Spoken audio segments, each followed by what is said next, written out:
Somewhere in the dark water of a slow eastern river, something is lying against the bottom that most people who fish that river will never see and would not believe if you told them about it. It does not surface. It does not chase bait across open water the way people picture a predator fish behaving. It sits low against a log jam or a deep undercut bend, and it waits, and every so often it feeds on something alive. A fish like this can grow past 100 pounds. Full grown, it is almost nothing but muscle and mouth, built to eat other fish and very little else. And in more than one eastern river system, this fish is not supposed to be there at all.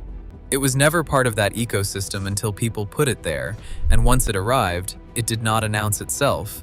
It spread the way something quiet spreads, river mile by river mile, generation by generation, while the fish that were already living there quietly got harder to find and harder to catch. The question worth asking is not whether a fisherman can pull one of these things out of the water and hold it up for a photo. That part is already well documented. The real question is whether this fish, sitting unseen at the bottom of eastern rivers for going on 3 decades now, has been quietly restructuring what lives underneath the surface the entire time, largely without anyone noticing until the fishing itself started to change. If you already know a river where these fish have shown up and started changing what people are catching, put the state and the river in the comments before you keep watching.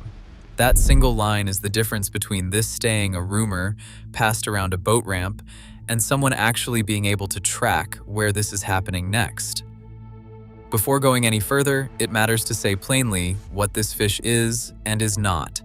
The flathead catfish is not some foreign species smuggled in from another continent.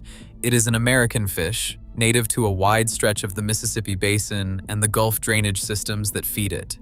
In those waters, it belongs, and it has belonged for a very long time, filling the same role it fills anywhere it is native, a slow-moving, deep-holding predator that ambushes rather than chases. The problem is not the species itself. The problem is where certain people, at certain points over the last several decades, decided to move it.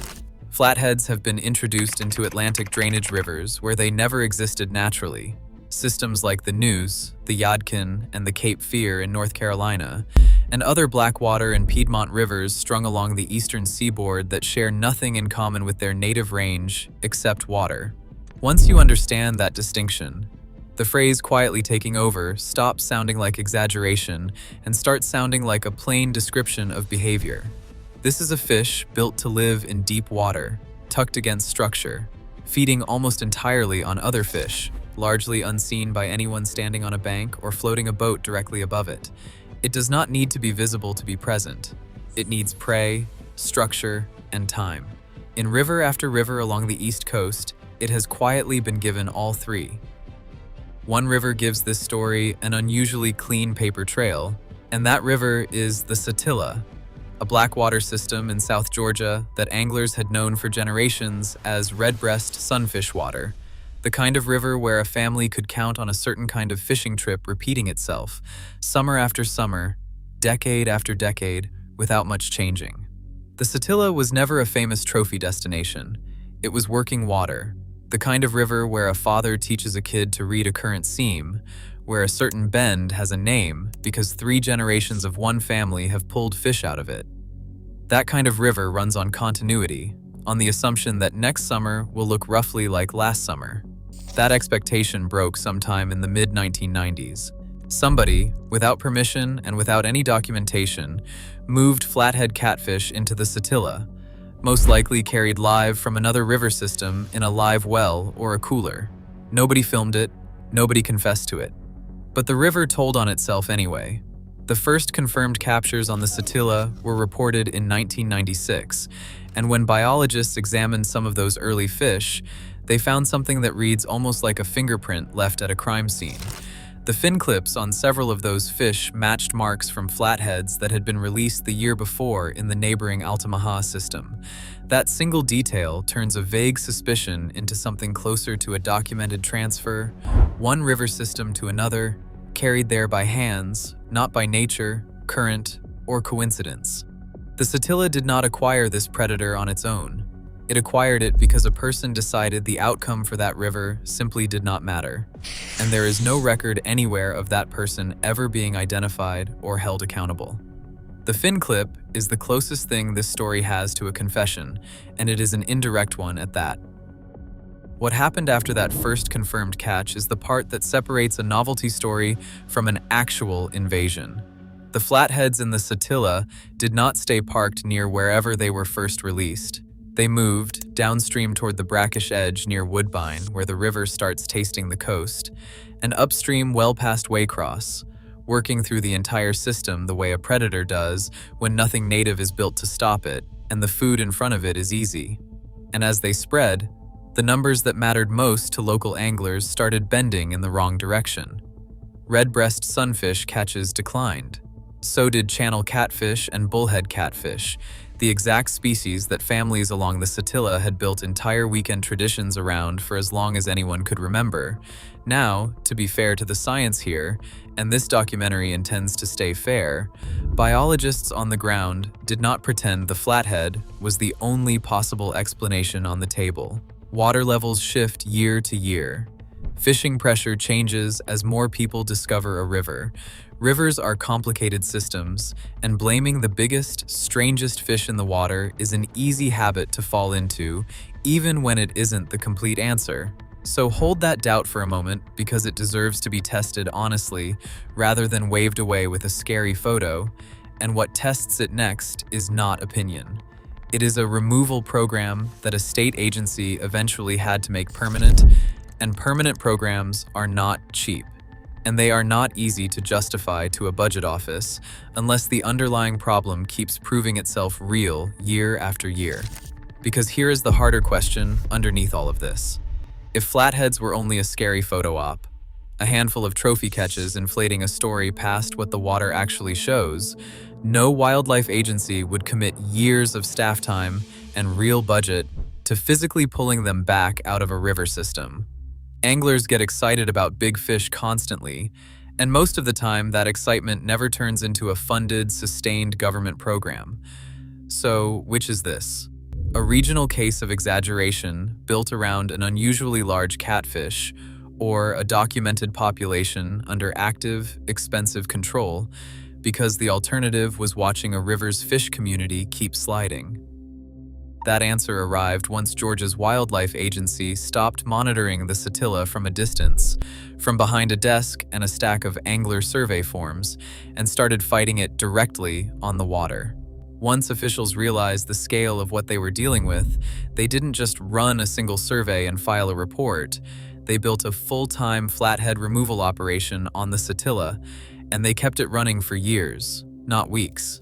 In 2007, biologists tagged 471 flatheads as part of that effort, and 53% of those tagged fish were later recaptured and physically removed from the river, with total annual mortality estimated at 37% and population models projecting a 40 to 52% reduction from that single year of pressure alone.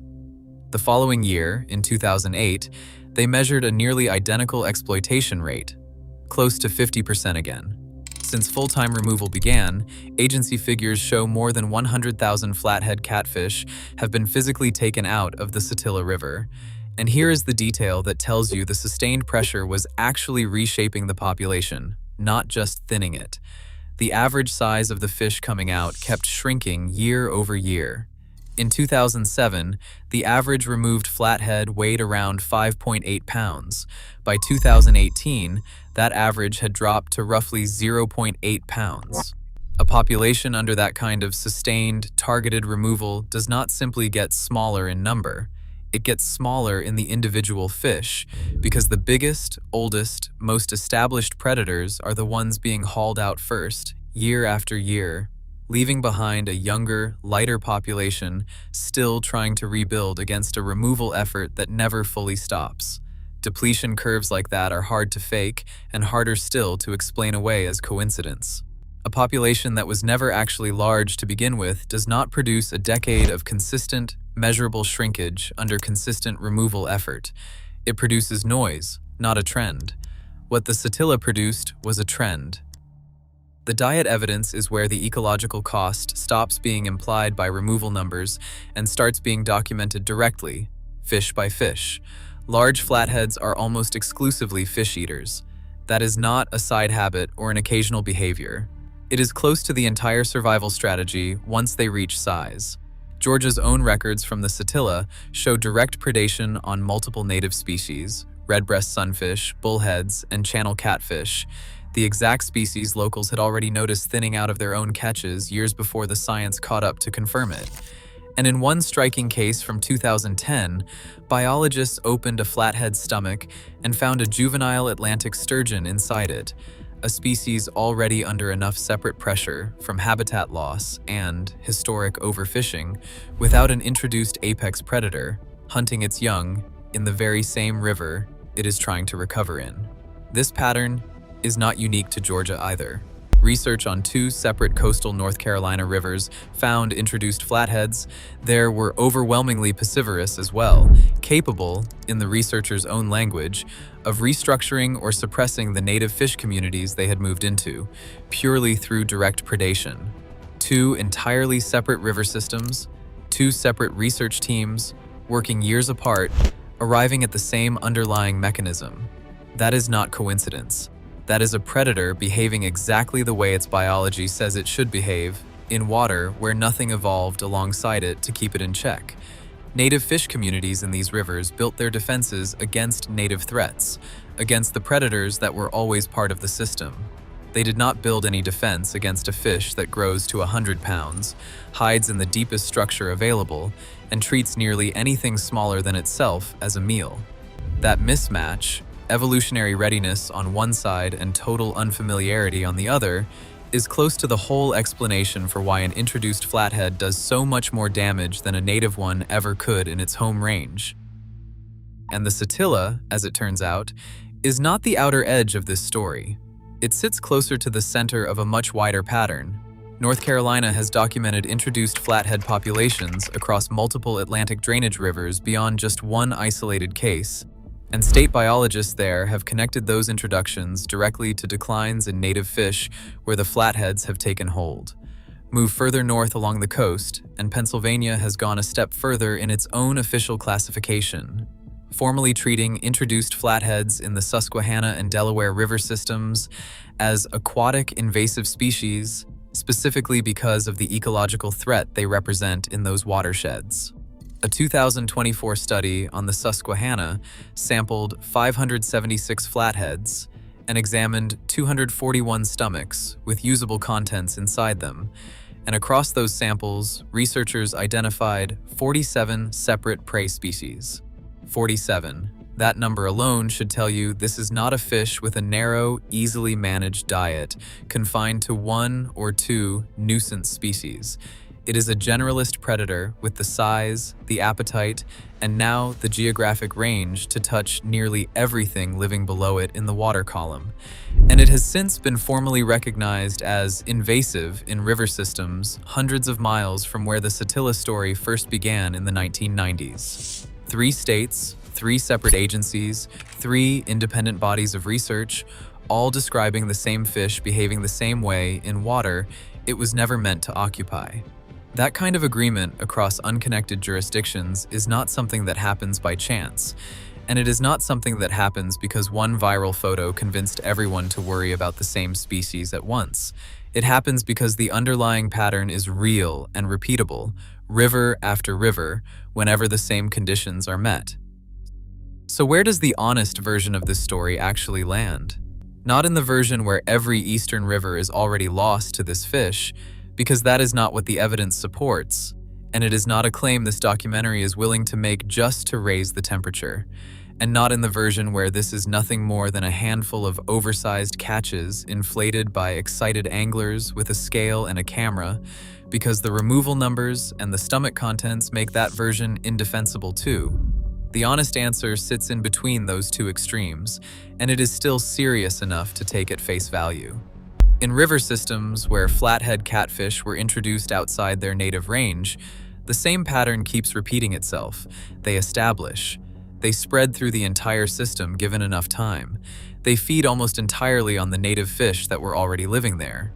And unless a state agency commits real, sustained, funded effort to physically remove them, that predation pressure does not relieve itself on its own. The Satilla proves the mechanism from origin to measurable consequence. North Carolina and Pennsylvania prove the pattern is not isolated to one Blackwater River in South Georgia. What remains genuinely uncertain is how far along that same process already is in eastern rivers, where nobody has run the surveys yet, where nobody has tagged 471 fish and watched carefully to see what came back out of the water. Quietly is not really a metaphor in this story. At this point, it is closer to a description of method. A river does not send out a warning when a new apex predator moves in. It simply produces fewer of what it used to produce, a little each season, until someone finally sits down with years of catch records and notices the shape of the decline. By the time that happens, the fish has usually had a decade's head start. If a river near you has ever produced a flathead catfish that felt too big for the water it came out of, that detail belongs in the comments below, along with the county or nearest town and roughly when it happened. Those individual reports will not prove anything on their own, but paired with what state agencies are already tracking, they are exactly the kind of lead that points toward which river gets studied next. And if this is the kind of river story you want more of, quietly documented, evidence over hype, subscribe, because there are more of these rivers out there than most people currently realize.